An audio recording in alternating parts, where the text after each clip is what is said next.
नमस्कार दोस्तों, स्वागत है आपका। जैसा कि आप लोग जानते हैं कि हम लोग अपने चैनल पे इंटरव्यू की तैयारी कर रहे हैं केंद्रीय विद्यालय के। और इसमें बहुत इम्पॉर्टेंट चीज़ है, वो है इंटरव्यू का भय, इंटरव्यू का डर। चाहे आप प्राइमरी टीचर की तैयारी कर रहे हो, टीजीटी या फिर पीजीटी की, ये क्वेश्चन सब में कॉमन है कि हाँ, इंटरव्यू का फियर, इंटरव्यू का डर सभी में होता है।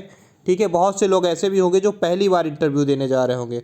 तो उसी क्रम में एक प्रश्न आया था कि सर क्या होगा कि इंटरव्यू मेरा बहुत अच्छा ना हो, है ना। तो मैंने इसको इस बात से इसको थोड़ा सा और मैंने किया। मैंने कहा कि चलिए, क्या होगा यदि आप इंटरव्यू में एक भी प्रश्न का उत्तर नहीं दे पाते हैं, तो क्या आपको 0 मार्क्स मिलेंगे। तो इसी टॉपिक पे हम लोग अभी ये बात करने वाले हैं।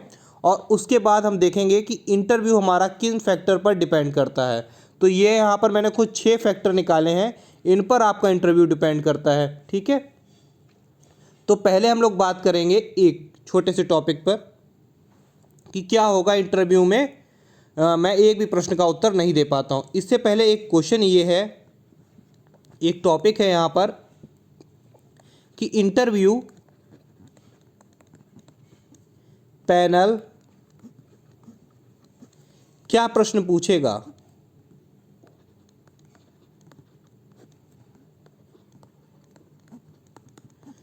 तो इसके लिए मैंने पूरी एक डिटेल वीडियो बनाई थी और उसका लिंक मैं आपको डिस्क्रिप्शन बॉक्स में दे दूंगा। मैंने कभी आपसे नहीं कहा कि आप मेरा डिस्क्रिप्शन बॉक्स में दूसरी वीडियो का लिंक देखिए, लेकिन ये वीडियो इतनी इंपॉर्टेंट है, ये सभी को जानना जरूरी है, क्योंकि इसमें मैंने इंटरव्यू को पार्ट्स में डिवाइड किया था कि आपका इंटरव्यू 4 पार्ट में डिवाइड होगा। इसमें 4 तरीके के प्रश्न पूछे जाएंगे।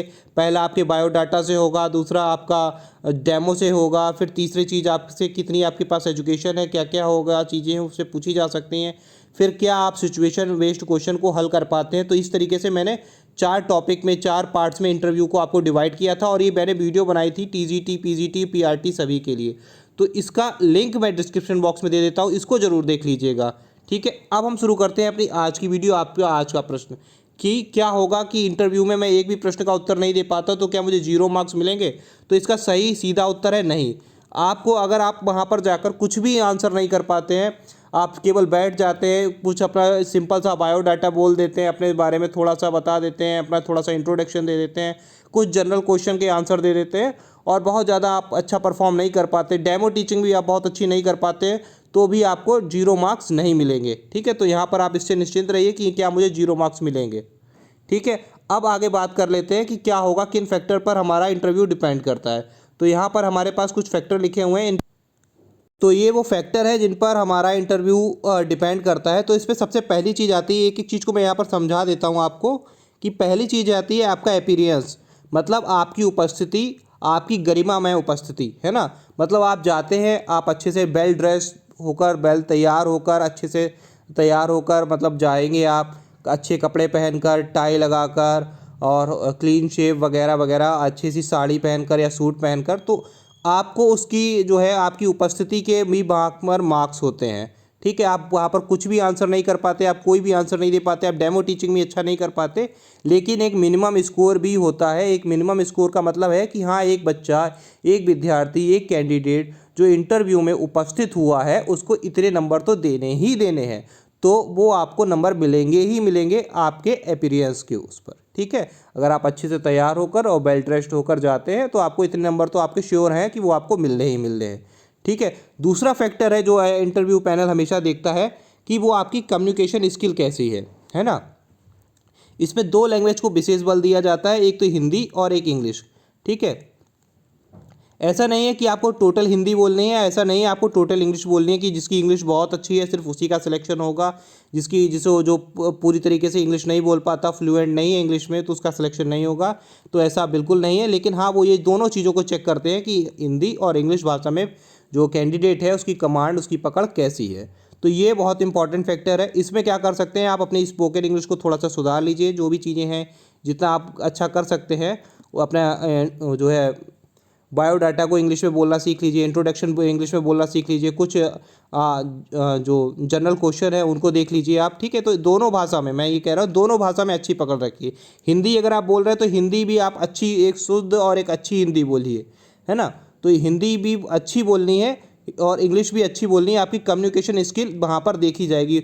सिर्फ भाषा के साथ साथ कम्युनिकेशन स्किल का मतलब है कि आप बात करते समय नज़र से नज़र मिला रहे हैं इंटरव्यू पैनल के या नहीं, आप डरे हुए हैं। आपको कम्युनिकेशन स्किल का मतलब सिर्फ भाषा पे पकड़ नहीं है, इसका मतलब यहाँ पर यह है कि आपकी जो बॉडी लैंग्वेज है वो किस तरीके से काम कर रही है, क्या आप एक्साइटमेंट दिखा रहे हैं, क्या आप मतलब बात करने के लिए उत्सुक हैं या नहीं है, या फिर आपको ऐसा लग रहा है कि ज़बरदस्ती किसी ने इंटरव्यू पैनल में भेज दिया, इंटरव्यू रूम में भेज दिया है, तो किस तरीके का आप वहाँ पर रिएक्शन दे रहे हैं, बहुत ज़्यादा डरे हुए हैं या उनसे आंखों में आंखें मिला के बात कर भी पा रहे हैं या नहीं कर पा रहे हैं, या उनके जो 2-3 बार वो लगातार प्रश्न पूछ रहे हैं तो आप उसमें हड़बड़ा रहे हैं या नहीं हड़बड़ा रहे हैं, तो ये आप सब कम्युनिकेशन स्किल के अंतर्गत आता है आपकी, तो ये चीज़ वहाँ पे चेक होती है।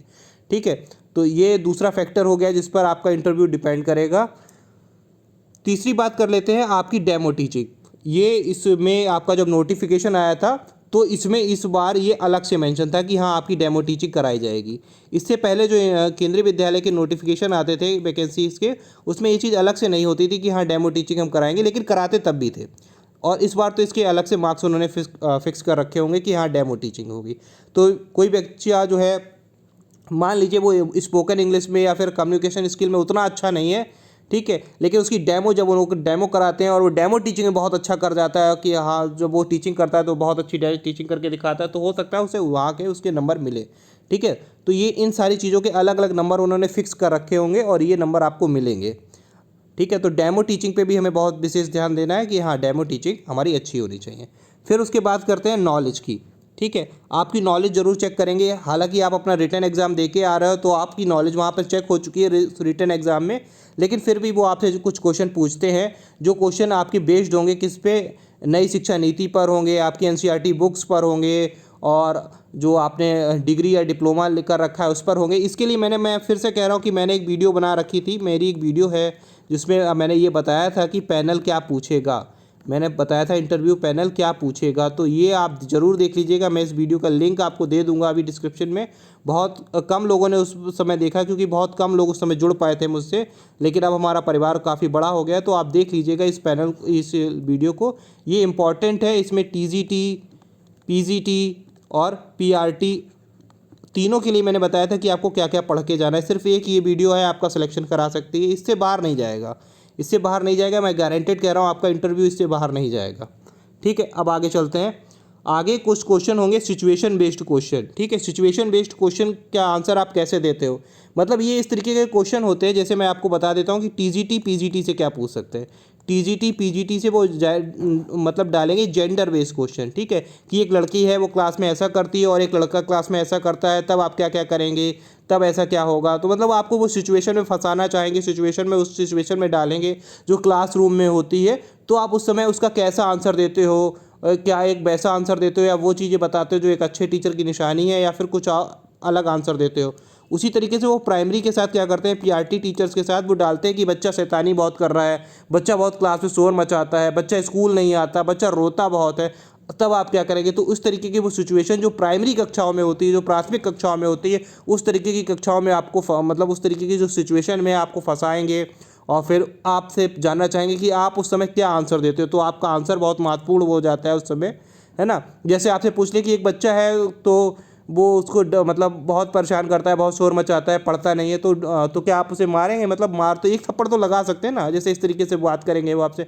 नहीं नहीं, अब ऐसा भी नहीं होता है कि बिल्कुल नहीं मारेंगे, थोड़ा बहुत तो चलता है ना, देखो थोड़ा बहुत वो आपसे निकलवाना चाहेंगे कि हाँ एक बार बोल दो कि आप हाँ, बस एक बार जहाँ आपने बोला कि हाँ सर एक थप्पड़ तो मार सकते हैं, तो बस वहीं से आपकी कहानी ख़राब हो जाएगी, है ना। तो वो आपसे चाहेगी कि ऐसे सिचुएशन आपकी जो मतलब जो है ना साइकोलॉजी, उसको रीड करने का प्रयास करेंगे कि आपकी साइकोलॉजी क्या है, क्या आप बच्चे के बारे में सोचते हो। तो आपको यही पॉजिटिव रहना है कि नहीं बच्चे को मारना नहीं। फिर वो कहेंगे अच्छा बच्चे को मार नहीं सकते, डांट तो सकते ही ना, तो डांट भी नहीं सकते आप। ये बात बता दूँ मैं आपको कि आप बच्चों को डांट भी नहीं सकते, क्योंकि डांटने से बच्चे के मनोदशा पर अच्छा प्रभाव नहीं पड़ता है, निगेटिव प्रभाव पड़ता है। तो अगर वो ऐसे मारने या डांटने की बात करें तो उसको तुरंत मना कर दीजिएगा कि नहीं सर ऐसा नहीं करना है। ठीक है, अगली बात करते हैं आपका पेशेंस। ये ज़रूर चेक कर लेते हैं, वो चेक करते हैं, चाहे आप टीजीटी में हो, पीजीटी में हो या फिर प्राइमरी का इंटरव्यू देने जा रहे हो, तो आपका पेशेंस, आपका धैर्य जो है ज़रूर चेक होगा।